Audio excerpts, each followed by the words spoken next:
नमस्कार, स्वादिष्ट रेसिपीज चॅनलमध्ये तुमचं स्वागत आहे। आज आपण खुसखुशीत आणि जास्त दिवस टिकणारे तळणीचे मोदक कसे बनवायचे ते बघणार आहोत। हे मोदक अतिशय खुसखुशीत होतात आणि 7 ते 8 दिवस सहज टिकतात। हे मी तुम्हाला योग्य प्रमाणासह कसे बनवायचे ते सांगणार आहे, त्यामुळे हा व्हिडिओ शेवटपर्यंत नक्की बघा।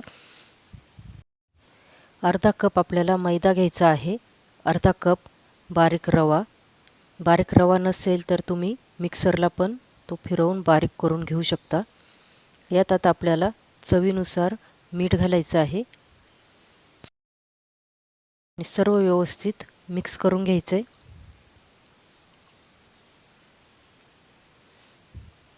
यात आता आपल्याला 2 चमचे मी साजूक तूप कडकडीत गरम करून घेतलेले आहे ते घालायचं आहे। तुपाचं प्रमाण आपल्याला कमी जास्त करायचं नाहीये, नाहीतर मोदक फुटण्याची शक्यता असते। त्यामुळे जास्त तूप वापरायचं नाहीये किंवा कमी वापरलं तर मोदक खुसखुशीत होत नाही।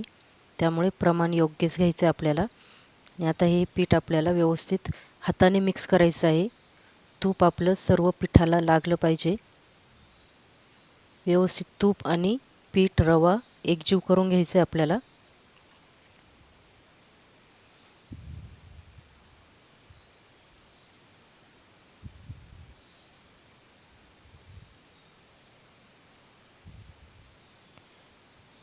तूप सर्व पिठाला व्यवस्थित लागलेलं आहे।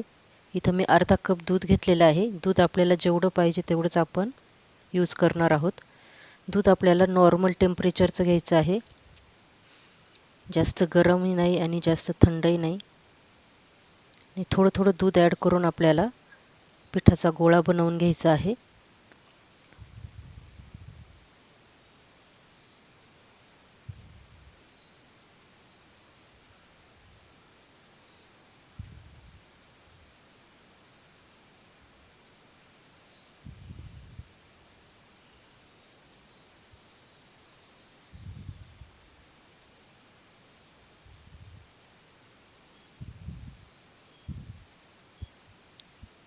इथे आपण अर्धा कप दूध घेतलं होतं, त्यातलंही थोडंसं दूध उरलेलं आहे। म्हणजे अर्धा कपापेक्षाही आपल्याला थोडंसं कमी दूध लागलेलं आहे। याप्रमाणे पीठ आपलं झालं पाहिजे, जास्त घट्टही नाही आणि जास्त पातळही नाही। व्यवस्थित गोळा बनवून घ्यायचा आहे पिठाचा। अर्ध्या कप दुधातलं एवढं दूध आपलं उरलेलं आहे। हे आता आपल्याला 15 ते 20 मिनिट झाकून ठेवायचे पीठ भिजण्यासाठी।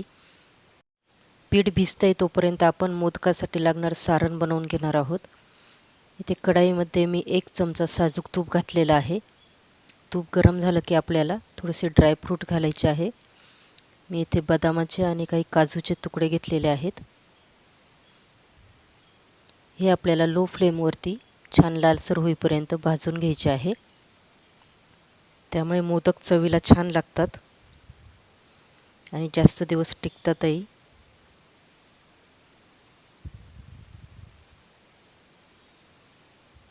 ड्रायफ्रूट्स तुम्ही तुमच्या आवडीप्रमाणे इथे यूज करू शकता। इथे मी सुकं खोबरं घेतलेलं आहे किसून, 1 कप सुकं खोबरं मी घेतलेलं आहे। खोबरंही आपल्याला छान लो फ्लेमवरती लालसर होईपर्यंत भाजून घ्यायचं आहे।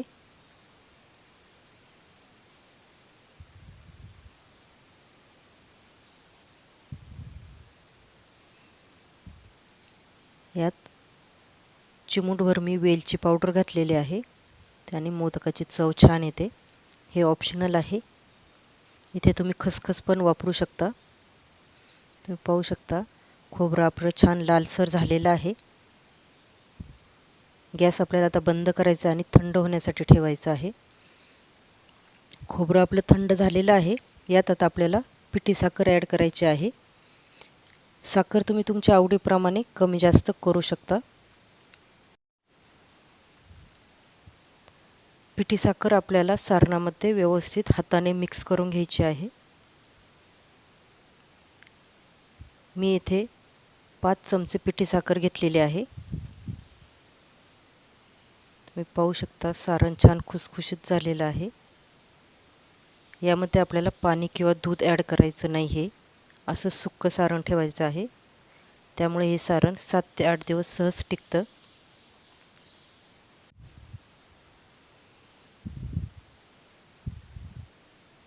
पीठ पण छान भिजलेलं आहे. हे आता आपण हाताने व्यवस्थित मळून घेऊया.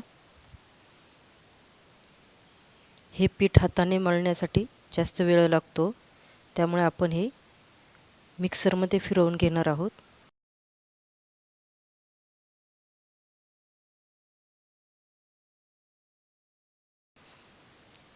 छोटे छोटे गोळे आपल्याला पिठाचे करून मिक्सरमध्ये फिरवून घ्यायचं आहे. जे पीठ लवकर मऊ होतं आणि आपला वेळही वाचतो.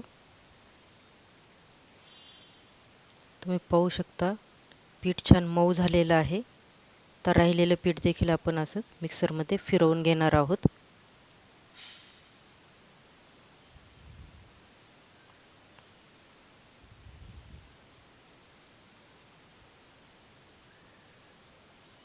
सर्व पीठ आपण मिक्सरमध्ये फिरवून घेतलेलं आहे आणि छान मऊ देखील झालेलं आहे.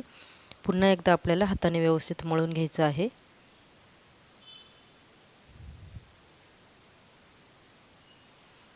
तुम्ही पाहू शकता पीठ छान मऊ झालेलं आहे.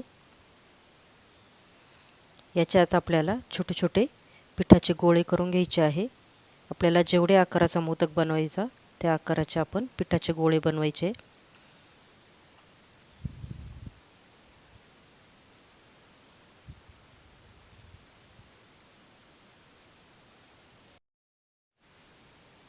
आता आपल्याला एक छोटा पिठाचा गोळा घ्यायचा आहे पारी लाटण्यासाठी. याला आपल्याला तेल किंवा कोरडं पीठ लावायची आवश्यकता नाही. तुम्ही पाहू शकता पारी छान लाटली जाते आहे.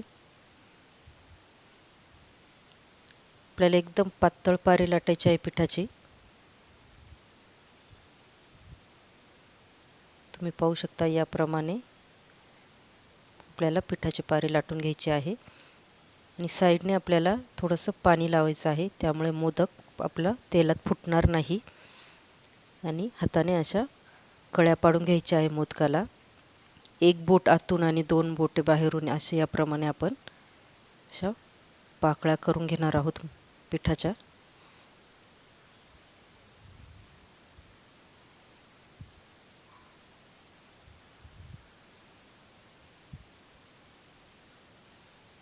यात आता आपल्याला सारण भरायचं आहे. सारण आपल्याला भरपूर वापरायचं आहे, त्यामुळे मोदक चवीला छान लागतो. व्यवस्थित आतमध्ये सारण दाबून घ्यायचं आपल्याला आणि खालून असं गोल गोल फिरवत आपल्याला वरती मोदकाचं तोंड काढायचं आहे. तुम्ही पाहू शकता छान मोदकाला कळ्या पडलेल्या आहेत.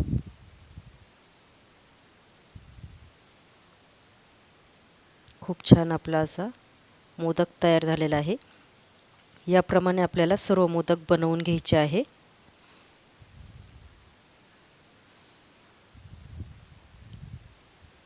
मी सांगितलेल्या प्रमाणात 21 मोदक होतात. मी आता तुम्हाला 11 मोदक बनवून दाखवलेले आहेत. हे मोदक आता आपले तळण्यासाठी तयार आहेत. पण तळून घेऊया. इथे कढईमध्ये मी तेल गरम होण्यासाठी ठेवलेलं आहे. तेल आपलं गरम झालेलं आहे. यात आता आपल्याला मोदक तळून घ्यायचे आहे. तेल गरम झाल्यानंतर आपल्याला गॅसचा फ्लेम मीडियम ठेवायचा आहे आणि मीडियम फ्लेमवरतीच आपल्याला मोदक तळायचे आहे. म्हणजे छान आतपर्यंत आपले मोदक तळले जातील आणि खुसखुशीत होतात.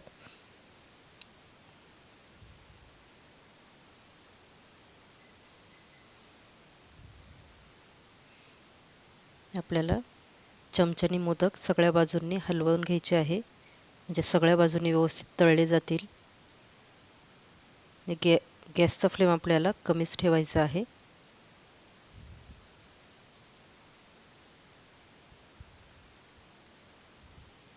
छान गोल्डन ब्राऊन होईपर्यंत आपल्याला हे मोदक तळून घ्यायचे आहे. तुम्हाला ही रेसिपी आवडली तर चॅनलला सबस्क्राईब करा आणि व्हिडिओला लाईक करा.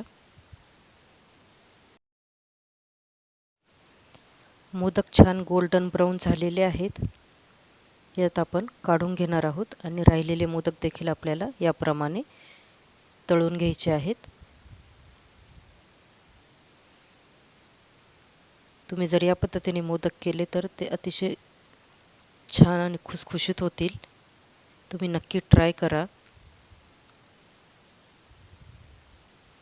राहिलेले मोदक देखील आपण याच पद्धतीने लो फ्लेमवरती तळून घेणार आहोत।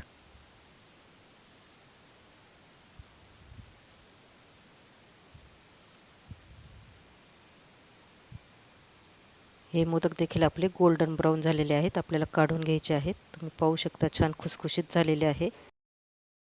हा व्हिडिओ शेवटपर्यंत पाहिल्याबद्दल धन्यवाद।